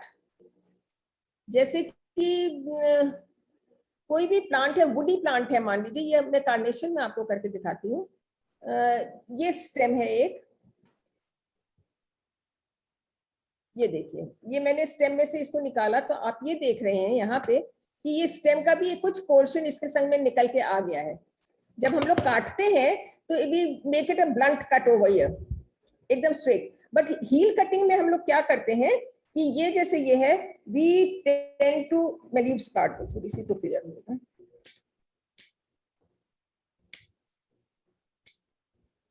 Heal cutting की वजह से इतनी हम लोग को जरूरत पड़ती नहीं है, it's just a variation of propagation, so I am telling you we don't generally do it. ये देखिए, ये है, ये आपकी मेन स्टेम जा रही है, यहाँ से स्टेम दूसरी निकली है, दिख रहा है ये जॉइंट यहाँ पे। तो जब आपको हील कटिंग अगर करनी है मान लीजिए, तो आप ये वाली जो स्टेम है, ये वाली, ठीक है, ये आपकी जा रही है, पेड़ में लगी हुई है, इसको आपको निकालना है क्योंकि ये ब्रांच है। अब इसको हम क्या करेंगे, यहाँ से पकड़ के और थोड़ा सा स्लाइटली नीचे की तरफ पुश करते हुए इसको छीलते हुए निकालेंगे, जिससे कि ये इसका ये जो पोर्शन है थोड़ा सा मदर प्लांट का, ब्रांच का, ये देखिए यहाँ से ये इसके संगे लग के आ जाए। या देखिए ये व्हाइट पोर्शन देख रहे हैं, तो मदर प्लांट के जो टिश्यू हैं वो इसमें आ गए हैं, अब ये आराम से लग जाएगा। तो this is known as heel cutting. ठीक है, ये आपका हो गया। तो इस तरह से आप कई तरह के पौधों की जो भी हैं आजकल सबकी आप प्रोपगेशन कर सकते हो। फाइकस है, हिबिस्कस है, आपका बोगनविला है, बोगनविला की प्रूनिंग हुई है उसके हैं, और बोगनविला की वगैरह की जो है थोड़ी सी पेंसिल थिक हम लोग को रखनी चाहिए। या जो गुलाब की लोग बोलते हैं, गुलाब की जो आपकी हाइब्रिड्स होते हैं उनकी कटिंग्स नहीं लगती हैं, जो हमारे देसी गुलाब होते हैं उनकी कटिंग्स लग जाती हैं। तो ज्यादा कटिंग्स लगानी चाहिए, क्योंकि हो सकता है कई कटिंग्स रॉट कर जाती हैं, रूट रॉट, उसमें स्टेम रॉट हो जाता है, काली नीचे से पड़ने लग जाती हैं या ऊपर से पड़ने लग जाती हैं, फंगस लग जाता है। तो जिससे कि आप 10 लगाएंगी तो 6 तो कम से कम निकल ही आएंगी। तो इसलिए कटिंग्स हमेशा ज्यादा थोड़ी सी लगानी चाहिए अपनी जरूरत से। देसी गुलाब का भी आजकल लगा सकते हैं, और बिल्कुल बिल्कुल, हाँ। आई थिंक मेन गुलाब को तो खराब नहीं करेगा। नहीं, मेन गुलाब को नहीं खराब करना है। वैसे जब गुलाब की कटिंग हम लोग लगाते हैं, जब हम लोग उसकी प्रूनिंग करते हैं सितंबर में या फरवरी में, अभी हम लोग गुलाब की को नहीं छेड़ते हैं। हाँ, अभी हम लोग गुलाब को नहीं छेड़ते हैं। हम लोग जब उसकी प्रूनिंग करते हैं तो जो स्टेम्स निकलती हैं तब आप लगा सकते हैं, और नहीं तो किसी भी प्लांट की आप इस समय करते हैं या उसके ग्रोथ पीरियड में करते हैं प्लांट के, या फिर आप स्प्रिंग में करते हैं। जब प्लांट ग्रो करने की कंडीशन में होता है तो वो रूट्स भी अच्छी तरह थ्रो करता है। तो ये कंडीशंस आपको ध्यान में रखनी पड़ती हैं। अब आते हैं हम दूसरी टाइप की कटिंग के ऊपर, जिसको कहेंगे हम लोग स्टेम कटिंग। में आपको मैं दिखाना चाहूंगी, मैंने लगाई थी, ये देखिए, ये एसिस्टेशिया का प्लांट है, और ये कितनी बारीक बारीक है, ऐसी मोटी स्टेम्स नहीं है इसकी, लेकिन ये अभी लगाई थी 10 दिन भी नहीं हुए, हफ्ता हुआ है, लेकिन मुझे लगता है कि ये सब चल पड़ी है। और ये इतने ही बड़े गमले में लगा दी थी क्योंकि भरा हुआ खाली था, माली मेरा आ नहीं रहा था, 2 दिन से आना शुरू हुआ है, तो अपने आप ही ये मैंने लगा दिया था। और ये जो आप पीछे देख रहे हैं, एक क्लास में हुआ था ये प्रोपोगेशन का, तो दिस वाज रबर प्लांट। तो मैंने कहा क्या फेंकना, लगा ही देते हैं, बेचारा शायद निकल ही आएगा। सो आप इस समय ब्रुगमेंसिया की और इन सब की किसी भी प्लांट की आप कटिंग लगा सकते हैं। Now we come to runners. Runner आपका होगा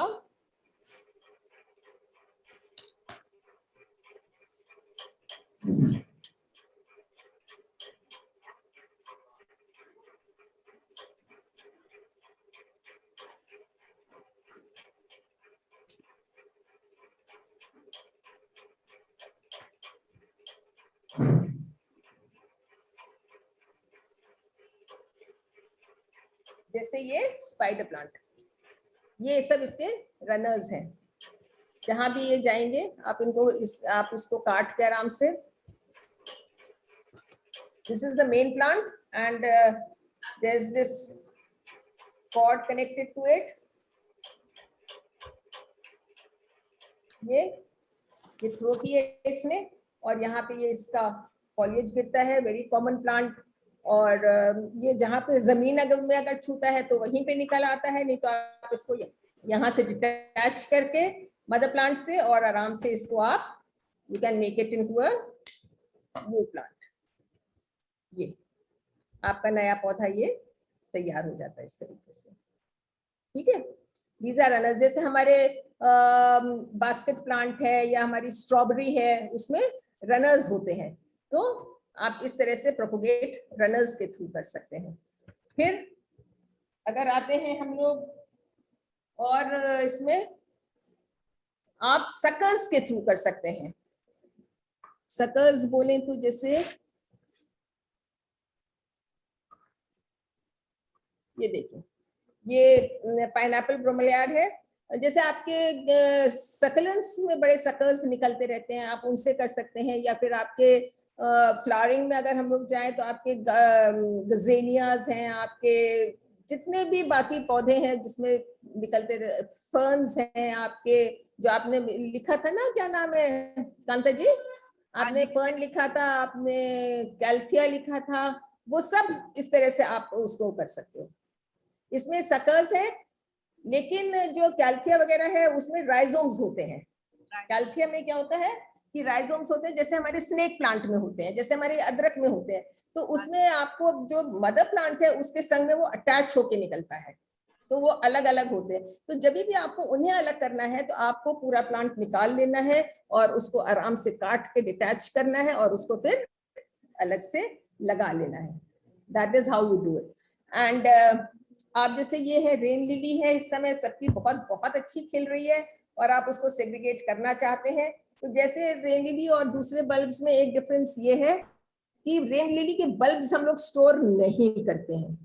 विंटर जो फ्लावरिंग है, हमारे जितने भी बल्बस प्लांट्स हैं उनकी हम लोग स्टोर करते हैं, उनको रेस्टिंग पीरियड देते हैं, क्योंकि अगर वो रेस्ट नहीं करेंगे तो ब्लूम नहीं करेंगे। तो लेकिन इसमें नहीं है ऐसा, ये पॉट बाउंड होना पसंद करती है और इस समय आप इसको सेग्रीगेट भी कर सकते हैं। जब पॉट बाउंड हो जाती है तो क्या होता है, कई बार आप कहेंगे कैसे पॉट बाउंड हो गई, पता लगे, तो उसमें फ्लावरिंग कम हो जाती है, उसके फूलों का साइज छोटा हो जाता है और फॉलिएज बहुत ज्यादा बढ़ जाती है। सो these are some symptoms। ऊपर से आप देखेंगे पूरा जाल सा बन गया है, तो आपको पता लग जाएगा कि अब ये कह रहा है मुझे अलग कर दो। तो उसके आप जब अलग करते हैं तो हाथ ही आप दूसरे गमले में लगा दीजिए, डोंट कीप देम।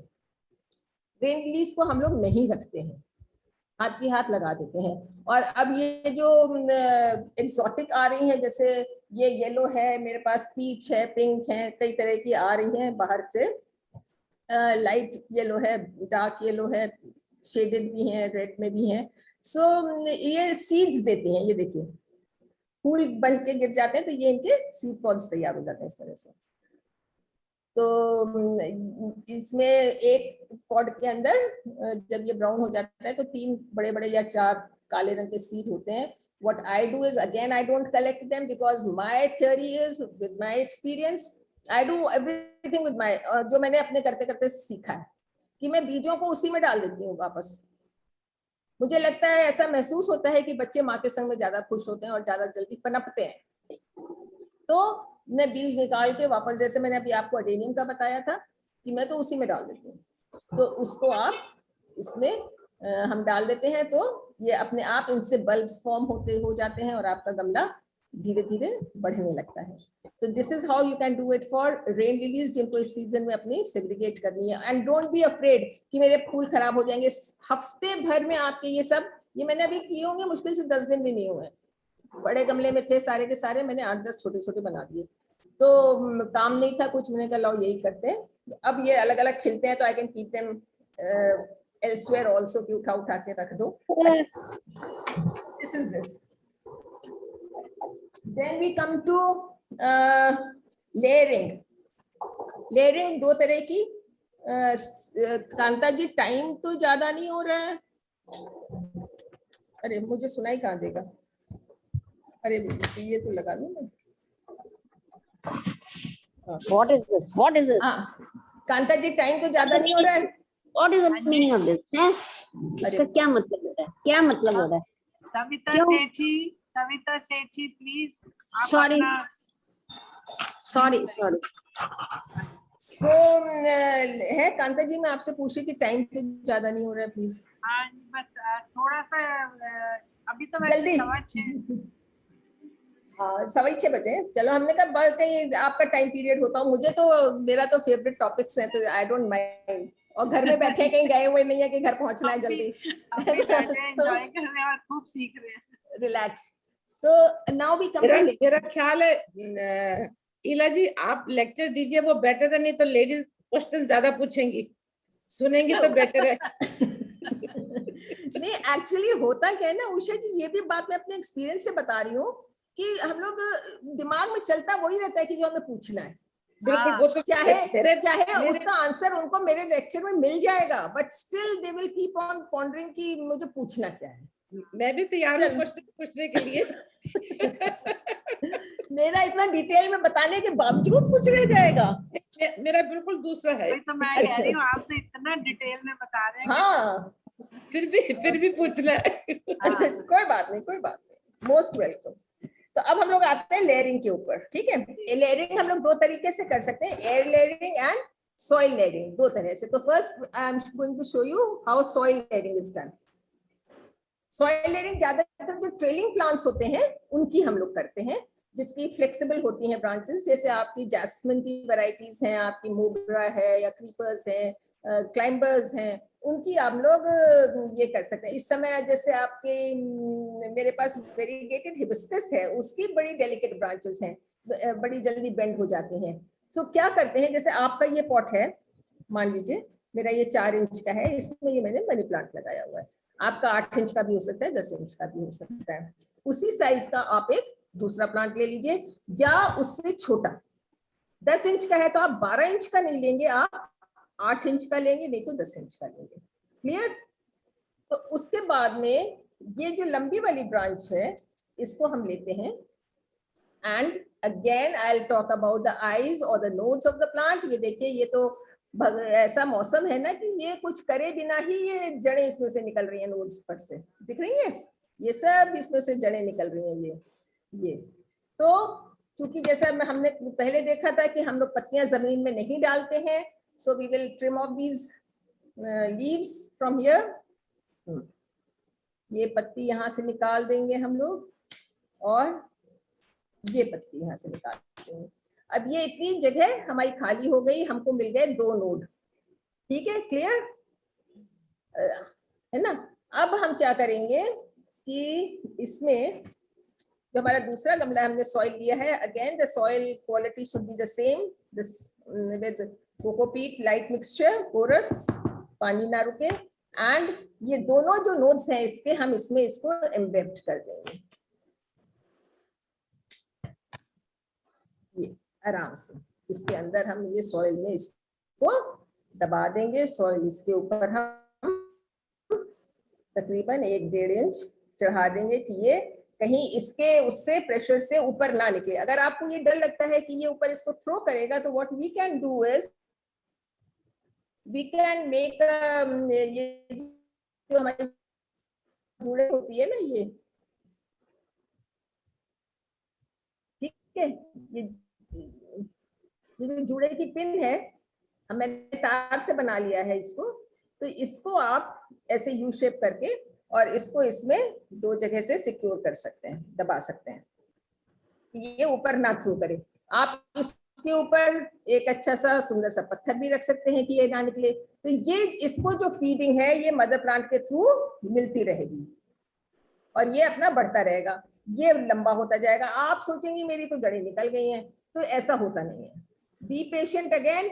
और अगर आपकी स्ट्रिंग लंबी है, ये स्टेम लंबी है, तो आप इसकी 2-3 भी और गमले संग संग रख के ऐसे बना सकते हैं। And be very very careful, give instructions to your mali not to move these, क्योंकि अगर ये हिल जाएगा तो आपकी जो जड़ें निकल रही हैं, सेट हो रही हैं, वो डिस्टर्ब हो जाएंगी, वो फिर टाइम बढ़ जाएगा उसका लगाने का, जमने का। तो आप इसको ऐसे संग संग रखिए। और ये कोई इंडिकेशन नहीं है कि इसमें से नई लीव्स निकल रही हैं, तो अगेन की जड़ें पकड़ गई होंगी। यहाँ से जब नया कोई फुटाव आने लगे तब समझिए कि हाँ जड़ें हैं। Again the same test, just try to pull it like this and see whether there is some this thing resistance from the bottom, then it is perfect, all right. And then what you will do, ये जरूर निकाल देना pin अपनी, और यहाँ से mother plant से आप इसको डिटैच कर लीजिएगा, क्योंकि ये अब इंडिपेंडेंट हो गया है, अपना खाना अपने आप बना सकता है, रह सकता है अकेले। तो आपके एक ये मदर प्लांट से कई सारे प्लांट्स इस तरह से तैयार हो सकते हैं। ये एक ब्रांच है, ये दूसरी ब्रांच है, तो जैसे भी आपकी सुविधा हो आप इस तरह से कर सकते हैं। ये मैंने गमले में किया है। अगर आपके पौधे जमीन में लगे हैं तो आप जमीन में भी इस तरह से सॉइल लेयरिंग कर सकते हो आराम से। Now we come to air layering. Air layering ज्यादातर हम लोग फ्रूटिंग प्लांट्स के लिए करते हैं, और जिसको माली अपनी भाषा में घुट्टी बांधना भी कहते हैं। तो आज मेरा माली तो कुछ और भी बोल रहा था, पता नहीं क्या क्या इन्होंने नाम रखे हुए हैं हर चीज के। सो उसको हम लोग, उससे फल जो है वो बिल्कुल अच्छा आता है, जल्दी आता है और स्वादिष्ट भी आता है। सो फॉर दैट मेरा ख्याल है फ्रूट्स में ज्यादा, हाँ जी फ्रूट्स में ज्यादा करते हैं, स्पेशली नींबू, अमरूद, सिट्रस जितने भी हुए, एंड अनार, सब में आप कर सकते हैं। तो उसके लिए शर्त पहली ये है, ये मान लीजिए मैं तो एक टहनी ले आई हूँ, पर आप लोग ये हमेशा इमेजिन करिए अपने इसमें कि ये एक हिस्सा मेरा जो है ये प्लांट में लगा हुआ है, ठीक है। Because I can't bring a big plant over here, so I have brought a stem to show you, and just keep in mind कि this is attached to the mother plant and this is a stem। तो जहां तक होए आप एक pencil thickness की stem जरूर आपको लेनी चाहिए। उससे छोटी स्टेम में आपका काम, उससे पतली स्टेम में थिन है अगर, तो उसमें अच्छी घुट्टी नहीं बंधेगी। तो ये आपने एक पेंसिल स्टेम ले लिया। और दूसरी चीज है कि अगर ऊपर के सिरे की तरफ होएगा तो अच्छा होता है। वैसे अगर अच्छी ब्रांच है तो जिस तरह से आप सॉइल लेयरिंग एक ब्रांच में कई बार कर सकती हैं, इसी तरह से आप घुट्टी भी कई जगह से एक अच्छी ब्रांच में बांध सकती हैं। शर्त यह है कि एक घुट्टी कम से कम 1.5-2 फीट की होनी चाहिए, उसके ऊपर की जो जगह है 1.5-2 फीट होनी चाहिए, ठीक है। तो अब ये पत्तियां जो है ये उसकी है, बोगनविला की है, मुझे मिली नहीं दूसरी नींबू की, क्योंकि कई बार वो कर दिया है मैंने डेमो, तो मेरे नींबू के पेड़ में अब बची नहीं थी दिखाने के लिए,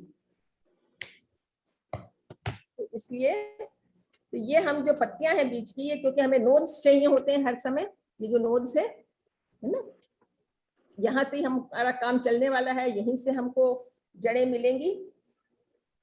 सो we will clean off this area, और कम से कम 2-3 नोड होने चाहिए। ये देखिए एक नोड ये है, फिर एक इसके पीछे यहाँ पे है ये, फिर एक ये भी है और एक ये है। तो हमने ये 3-4 नोड का ले लिया। 3 नोड बहुत है, 1-1 इंच की दूरी पर है।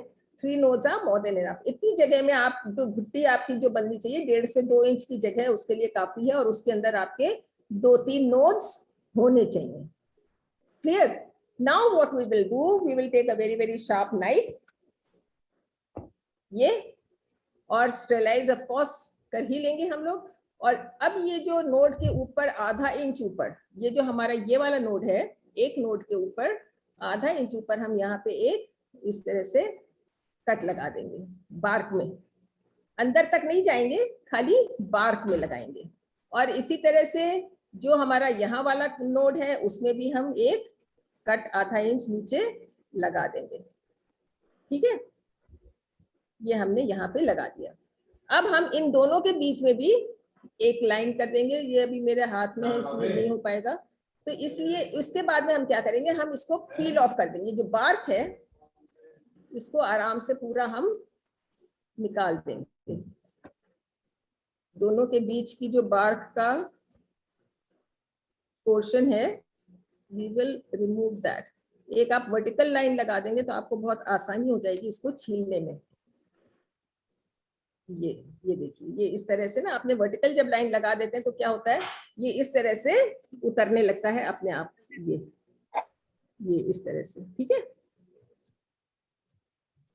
ये तो ये आप इसका पूरा वाइट पोर्शन एक्सपोज कर लेंगे अंदर का, इस तरह से। उसका ऊपर का जो स्टेम है, वो छिलका है, वो ही निकालना। हाँ, बार्क जो है और अंदर का जो, जब इसकी वाइट वो आ जाएंगे टिश्यूज, बस उतना ही करना है, उनको डैमेज नहीं करना है। इस बात का बहुत ख्याल रखना है कि आपका, और हम लोग तो महिलाएं हैं, हम लोग सब्जी वब्जी छीलते रहते हैं, हमारा हाथ वैसे ही बहुत सधा रहता है, कोई दिक्कत नहीं होती हमें करने में। माली एक बार को डगमगा जाएगा, हमारा चाकू या जो इंस्ट्रूमेंट है इधर से उधर जाने वाला नहीं है।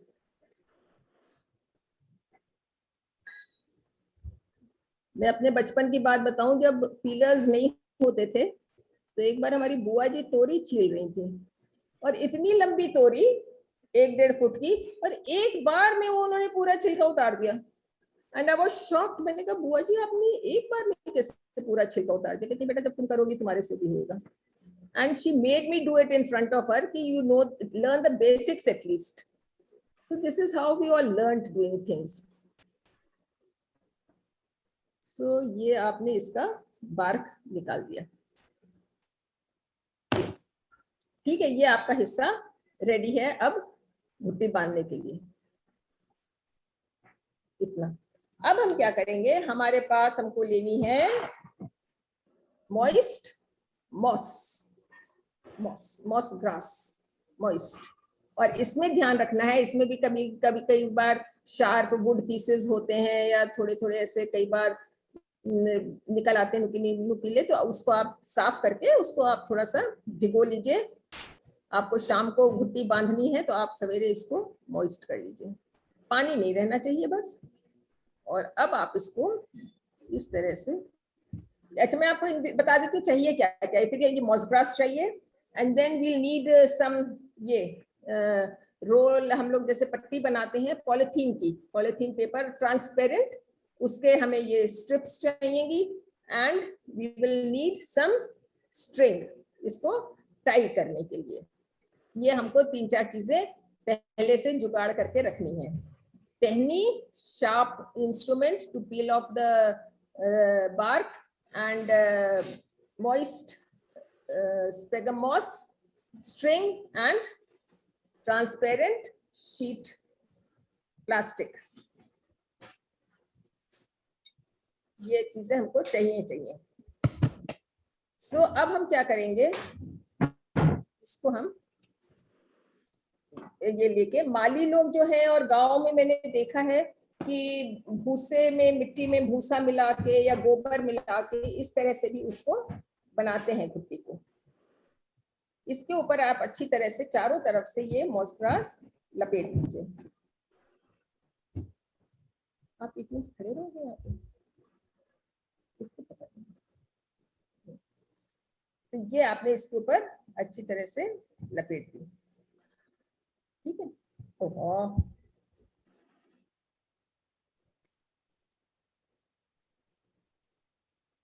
now we will start tying it from one side।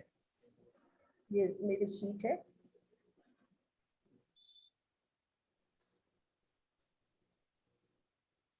और अच्छी तरह टाइट करके करिएगा, उसमें एयर पॉकेट्स नहीं रहने चाहिए। ये इस तरह से, ज्यादा तो उसमें फट जाएगा। इस तरह से ये आपने इसको टॉफी की तरह से एक बैंडेज कर दिया, ठीक है।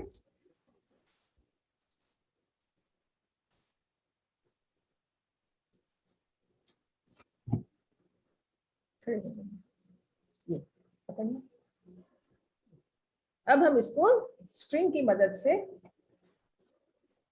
सिक्योर कर लेंगे, ये खुले नहीं।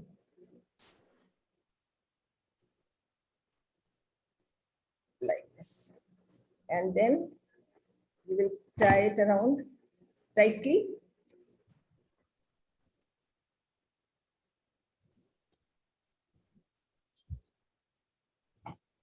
देख के मिसेस भार्गव बहुत याद आ रही हैं? मिसेस भार्गव ऐसे ही बहुत प्यार से समझाती उन्हीं से तो सीखा है कांता जी, उन्हीं से सीखा है, सब कुछ जो है उन्हीं की देन है। How can we forget her. बस ये इस तरह से हमारी ये घुट्टी इसमें बन के तैयार होगी। बहुत नीट नहीं है क्योंकि फिर वो ये टाइम फैक्टर है, आई do it very neatly. Main purpose ये है कि आप समझ जाएं बात को कैसे करना है, तो इस तरह से आप कर दो। ये टहनी आपकी पेड़ में लगी हुई है और ये आपने घुट्टी लगा दी, ये आपका एक्सटेंडेड पार्ट है, टिप है जिधर आपकी ब्रांच की वो है। अब आप इसमें मॉइस्चर है, ह्यूमिडिटी बाहर भी बहुत अच्छी है, तकरीबन 90+% है, तो इसमें बहुत जल्दी आपकी जड़ें दिखने लगेंगी। वाइट आपको रेशे से इसमें बहुत जल्दी 15-20 दिन में नजर आने लगेंगे। फिर वही बात है, जल्दी नहीं करनी है हमको, हैव पेशेंस, ठंडा पानी पीजिएगा, गहरी सांसें लीजिएगा कि मैं अभी इसको नहीं खोल के देखूंगी, ठीक है, ठंड रखिएगा। और जब ये पूरी भर जाए इसमें, तब आप इसको क्या करेंगे, जिधर से ब्रांच के संग में, मेन ट्री के संग में जुड़ा हुआ है, वहां से नोड के नीचे जो इसका पहला नोड आएगा, उसके नीचे से 2 mm नीचे से हम लोग इसको again with a very sharp instrument we will detach it from the mother plant, because we've got all this thing roots now, new roots in this piece of ours. अब इसको निकालते ही क्या करेंगे हम लोग, इसको खोलेंगे आराम से। सिर्फ आप आउटर लेयर खोलेंगे, ये स्ट्रिंग खोलेंगे और पॉलिथीन खोलेंगे। आप मॉस ग्रास को बिल्कुल भी छेड़ेंगे भी नहीं, क्योंकि उसमें बिल्कुल वो इंटेंगल्ड है, आपकी जो फाइबर रूट्स हैं, उसको अगर आप छेड़ेंगे तो वो सब टूट जाएंगे। आपकी किए धरे पे जो आपने 4 हफ्ते मेहनत की है, पानी फिर जाएगा। उसको आप एज इट इज तुरंत पहले पानी में डाल देंगे, पानी में पड़ा रह देंगे। फिर आपने जो अपना पिट वगैरह तैयार किया है या गमला तैयार किया है, जो आपको पहले से तैयार करके रख लेना चाहिए, उसमें आप इसको फिर जो आपका प्लांटिंग मेथड है, that is not our subject today, so आप उसको उसमें फिर लगा देंगे। This is how we do air layering और घुट्टी, ठीक है। फिर आते हैं हम लोग, अगर आपको बडिंग जो होती है रोज वाली, रोज की बडिंग या कैक्टस के ऊपर ग्राफ्टिंग, दीज आर 2 मोर एक टेक्निकल चीजें हैं ये, जो हम लोग पहले तो बेसिक गार्डनिंग में सीखते थे, लेकिन अभी शायद वो टॉपिक्स नहीं कवर किए जा रहे हैं। तो उसमें 2 चीजें होती हैं, एक हार्डी मदर प्लांट होता है जो वाइल्ड होता है जनरली, जो स्ट्रॉन्ग होता है, उसके ऊपर जो रिक्वायर्ड आपका प्लांट है वो उसको आप उसको सेट करते हो। तो जो फूड है दैट द मदर, वो wild plant gives the strong, उसको हम लोग रूट स्टॉक बोलते हैं, और ऊपर जो ग्राफ्टेड पोर्शन होता है उसको स्क्योन बोलते हैं, उसको लगा देते हैं और उसको सिक्योर करते हैं, टाइटली बांध देते हैं आपस में। आपने देखा होगा गुलाब में कई बार आते हैं तो जहाँ पे वो ग्राफ्टिंग की होती है रोज की, वहां पे प्लास्टिक भी कई बार बंधी रहती है, नहीं निकल पाती है बाजार से जब आप लेकर आते हैं, थिक भी होता है जी। तो that is the portion where they do the, उसमें देसी गुलाब में आप इंग्लिश गुलाब की बड लगाते हो, आंख लगाते हो जिसको बोलो, जैसे मैंने अभी हील बताई थी ना, उसी तरह से वो निकाली जाती है उसमें से, और उसको ऐसे खोल के, जैसे मैंने ये बार्क खोली इसकी, उसकी भी बार्क खोल के उसके अंदर वो बड जो आंख दूसरी है वो फिट की जाती है।